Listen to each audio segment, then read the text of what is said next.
Hello, we hope you're doing well. Welcome back to another week of esports news. If you guys are here for a specific esport, all of them will be timestamped down below. But as always, we hope you guys enjoy today's episode, and let's get into it. And in big news for CSGO out there this past weekend, we did, of course, have all of our major teams finalized. The minors actually finished up this past weekend with a European minor being last. It will be alongside Optic. It will be NIP going through out of the European minor, and that's always a hailstorm of teams over there, a really close competition. But also we had our other minors wrap up as well. We had Rogue and Complexity from North America. Kind of a surprise as Team NRG actually failed to qualify, but better luck next time. We also saw two dominations out of CIS as well as the Asian scene. It will be Renegades and Tai Lu doing very well throughout the Asian minor, and alongside them it will be Team HR and Team Spirit to round out the bunch of our 8 minor teams. They'll join our 8 challengers on September 5th to actually see who's going to be going to the real major on September 12th. So starting September 5th, we'll have our 8 challenger teams against our 8 minor teams. They'll be nailed down to just 8 final teams to join the 8 legendary teams for the actual major to start on the 12th of September. So all of our teams have been finalized. Great teams going through, as well as some surprising teams who unfortunately failed to qualify, teams like ENCE, teams like NRG. But again, it's going to be a great lineup of teams out there, and I cannot wait to see what Face It stickers look like for this major round. But also in big news out there, over the past week we had a large string of back bans happen over only a 2-day span. Last week it was actually reportedly almost 100,000 accounts were actually back banned just over a 2-day spread last week. Now, of those accounts, there were some expensive ones out there, but most notably a $30,000 inventory has been back banned as we say goodbye to some of the best skins in the game. The #1 float Factory New Dragon Lore. We also had a Stack Track Factory New M9 Sapphire, the #1 float M4 Poseidon. All in all, right around $30,000 in skins have been back banned, and they are now no longer in the game, as we saw the biggest back ban wave ever in Valve history.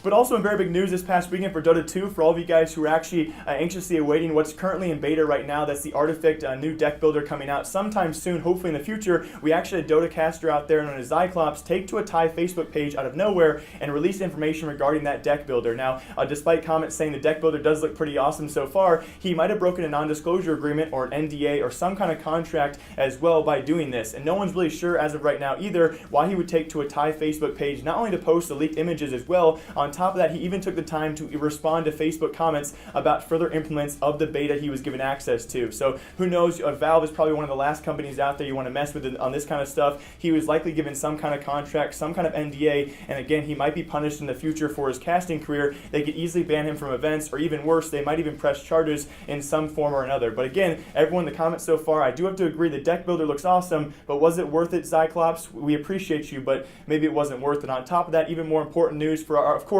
our upcoming TI 2018 tournament. We have many teams out there who have to secure their visas in order to go to the tournament. The past of Valve events, we've had many teams not be able to make it, especially in scenes like CSGO, but fortunately enough, one of our top 5 teams will be going. The full squad and all have actually acquired their visas. That will be Team Secret, and hopefully the next few weeks, guys, we have all the other teams acquire their required visas as well, and every team at the International hopefully will attend in full attendance.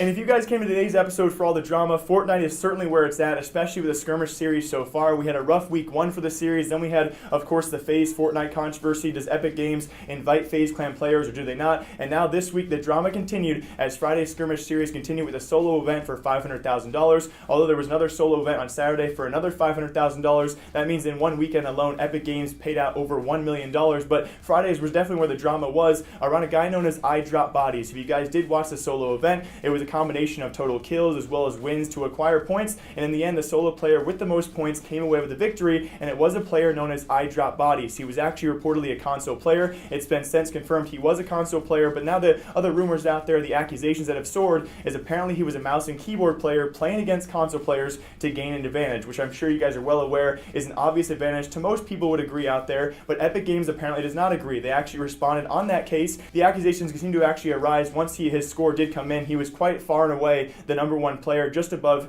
We actually had FaZe Cloaksy in second place there, but accusations continued over there, and apparently Epic Games did respond with full response on Reddit. A little TLDRs, we could not grab screenshots of that response in time. Apparently did not find any proof though. There was no proof that 1, he was either fed his kills, or 2, that he was using a mouse and keyboard against console players. But they also made sure to clarify, even if he was playing with a mouse and keyboard against console players, it does fall within fair use guidelines, and the win will still stand. So in one weekend, it's absolutely insane to see. One person like this who wasn't even able to stream the event, and hopefully with $100,000 he won this weekend. Just one person out there playing a video game, Fortnite out of nowhere won $100,000. Hopefully in the future a guy of this caliber in the game can actually stream for their content, but there was a bunch of backlash out there, a bunch of people either going against the guy or actually siding with him. But again, either way, a lot of drama in the Fortnite scene, and it continues as well. We had even PewDiePie, the largest YouTuber in the scene right now and probably forever, even talk about this. We had Ninja's diagnosis of Ligma, obviously now the biggest troll in Fortnite history. We actually had Ninja respond about this. If you guys have not heard about this,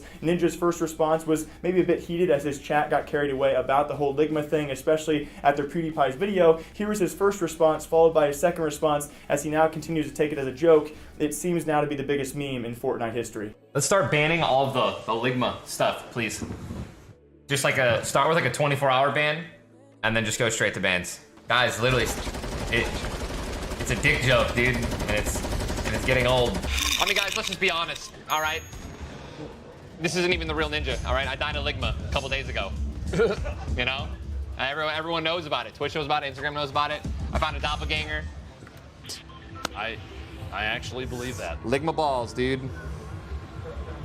It's a terrible disease plaguing the internet world. But very lastly, more important Fortnite news as well, we do have confirmation as well. By August 1st, we should see the newest weapon. It will be an up-close weapon, just like the TACs that were taken away, the tactical SMGs. It will be a replacement, as rumored, the P90 or the compact SMG. They made sure to note it was going to be really close for good for a high fire rate as well as up-close combat. So that will be released with our August 1st patch, and that was other in weapon news. But yeah, again, with the drama so far the past 2 weeks, Fortnite has been a hot topic.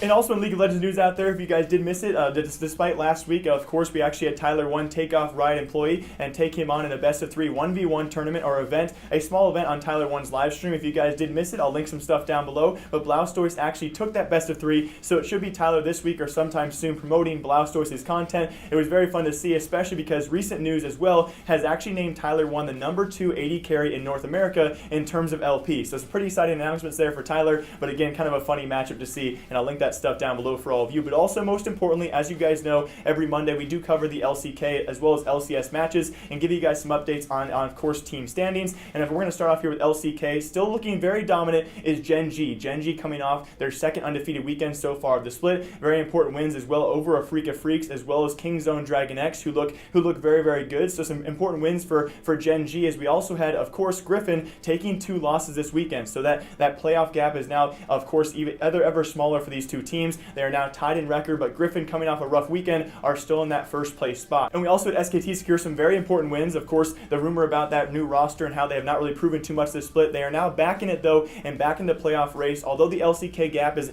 definitely a bit wider when it comes compared to North American LCS, we do have them still in the playoff race at a 5-7 record. And very lastly for LCK, most notably BBQ coming away with their 2 first victories over the entire split. One over Jin Air, and most importantly over Afrika. Afrika definitely struggling this past weekend, but more importantly, BBQ obviously out of the playoff race, still securing victories, and they are now the upset team to take away the playoff opportunities for many teams out there going forward. And for North American LCS, like I said before, the race continues for playoffs. We have teams like Cloud9 and Optic Gaming really having a very, very slim chance. Most likely both those teams will have to actually win out the entire split, although Cloud9 continuing to split weekends, going 1-1 ever since Sneaky's return. And we're going to see in the future, again this past weekend, an important victory against Team Liquid, and then they fell to Optic Gaming. So unfortunately enough, they had the chance to go undefeated this weekend, and it looks like both those teams, Cloud9 and who they lost to, Optic Gaming, will have to win at least probably the remainder of their games to actually have a chance in this close playoff race for the North American side of things. But on top of that, Optic Gaming coming away with 2 very important wins this past weekend. They pick up over, of course, Cloud9 alongside TSM. TSM continue to be kind of an oddball throughout this. FlyQuest also important victories. They go 2-0, beating Clutch Gaming. More importantly as well, they also beat 100 Thieves, and they are right back in it, even though still Meteos is on that Academy roster. Who knows, they'll actually bring him in the next few weeks to actually, of course, surprise everyone else in the matchup so far. But again, Optic, Cloud9 looking to struggle, but in this NA-LCS race, we have so many close teams out there. It does give the bottom of the pack still an opportunity, although it's very far-fetched. We're going to see if Cloud9 continue to change rosters in the future, and if it will help them. They actually had Blaber from the Academy roster this past week. They look good against Liquid, not so much against Optic. We'll see what happens in the future. But also, in European LCS out there, H2K even taking to Twitter to apologize for the horrendous performance so far. far. They continue to go winless, and they are now the only team in League of Legends, despite EU LCS, NALCS, as well as LCK. With BBQ picking up their first wins, they are now the only winless team currently in League of Legends splits out there. So kind of an embarrassing story. Obviously, that probably will not change anytime in the future, but they still continue to say they will have a better future, and they'll be coming back with changes sometime soon, and hopefully continue to actually play in League of Legends. But also, Misfits succumbed to their first loss of the entire split. They now go from 9-0 to 9-1. They had their loss against Fnatic, and to reminder as well, Fnatic, Splice, as well as FC Schalke come away this past weekend in European LCS, all with sweeps and 2-0 victories. And again, with that kind of thing, it's very important victories as well. Of course, Misfits probably still by far and away your number one team out there, followed closely by teams like G2 and Fnatic. But again, FC Schalke, Splice, Fnatic looking very strong this past weekend and picking up very important victories. And the only Overwatch news really worth talking about right now, of course, this Friday and Saturday we have the Overwatch League Finals going on. It will be held in New York's Barclays Center. If you guys were actually lucky enough to get your tickets back in May when they sold out within 24 hours, tickets were actually originally $60 for a 2-day pass, and according to recent articles out there, this event this Friday and Saturday is now going off and skyrocketing prices like no other. That original 2-day pass of $60 has now apparently tripled in price to right around anywhere from $150 and above, which is insane to see the hype around this event. And again, no one really knows how many tickets were sold to the event. We're going to find out hopefully later in publishing when those numbers are released, but either way, those tickets are selling like hotcakes, and everyone is actually very excited for the Friday and Saturday event. Also, a quick reminder as well, it will be, of course, 3 best-of-5 series. There will be 1 best-of-5 on Friday, and of course, they're going to force that 2-day event, so kind of a very, very cool Friday night. We'll see 1 best-of-5. Heading into Saturday, one team will have a one-match lead, and there'll be 2 more best-of-5s, hopefully, if they go to match number 3 on Saturday. So it's going to be cool to see who comes away with it, guys, and again, it's going to be a really close matchup. New York Excelsior will not be a part of that. It's going to be cool to see which team comes away with this year's Grand Finals. And really no Rocket League news out there, but for all of you guys who celebrated the birthday event, feel free to comment down below. That birthday event does end today on the 23rd after running for an entire week. We also had Rocket League Season 3. They also had a live birthday event we talked about last episode, but really no Rocket League news out there. But as always, we hope you guys enjoyed today's episode of Esports News. If you guys did, leave a comment down below. Did we miss anything? Do we need to correct anything? Feel free to leave a comment, as well as reach out on social media if you guys want to. As always, we hope you guys all enjoy, and we'll see you right back here Wednesday for another episode of Esports News. And as always, we hope you guys all enjoy. We'll see you then.